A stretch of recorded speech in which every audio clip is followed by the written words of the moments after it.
Okay, so I'm here with Guy Orchard, consultant biomedical scientist. He's also operations manager at St John's Histopathology and Synnovis Analytics at Guy's and St Thomas's. Guy, welcome to Congress. You're presenting here tomorrow. Tell me what your talk's going to be about. I'm speaking on a histological technique called Mohs micrographic surgery. So it's a growingly popular technique where we remove tumours from the face with minimal excision margin.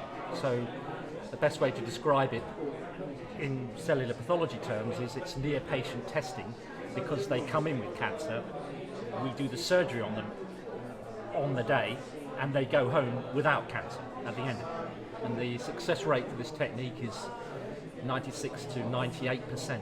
So once they've had the procedure, they should be cured of that tumour. So it's a popular technique and is growing in its popularity throughout the UK.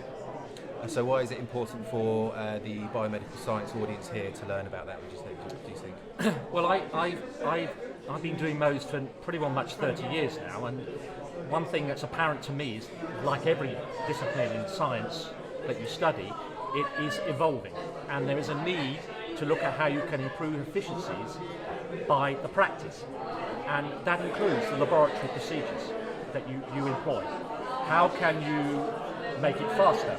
How can you improve the technique by the methods and the equipment that you're using, all of which are constantly evolving. Mm-hmm. So I think it's a highly dexterous skill. It requires a lot of concentration, but it also needs to be done quickly. You have a patient with a hole in their face waiting for the result, so you don't want them having to be delayed any longer than is absolutely necessary. I think that's it in a nutshell. Okay, superb. Tell us a bit about your relationship with Congress. You said you've been coming here for many, many years. What do you get out of coming to Congress? So I first came to Congress around about 1990, I think, and I've been coming fairly constantly ever since. For me, it's an opportunity to engage with all my colleagues from across the country in a sociable way, to understand their practices as they understand yours, to have communications with them, to build friendships, but also to be educated. You're learning things by the sheer fact that you're at the biggest national conference for your profession, and this is it. And also, as my role has changed, I was a young gentleman when I first came here, and I was quite junior. And then I was asked to do a talk, and then another talk, and from that I became involved in the examination pathways that we currently have for the IBMS. I'm the current chief examiner for cellular pathology. I also was asked to join the editorial board for the journal, and I help a lot with that. So you can see how it's developed over a career path. And all of that is important, not only to me, that I feel I'm giving back, but also because I want my staff to get the benefits of what I can bring to them in their environment. Absolutely. An example of that is I've got two of my staff presenting posters in the competition tomorrow. I've got another member of staff who lectured this morning. I've got another one who's lecturing tomorrow. So it's not just about me, it's about my whole team and the people that I represent. Mm-hmm. And that is Synnovis Analytics as it stands.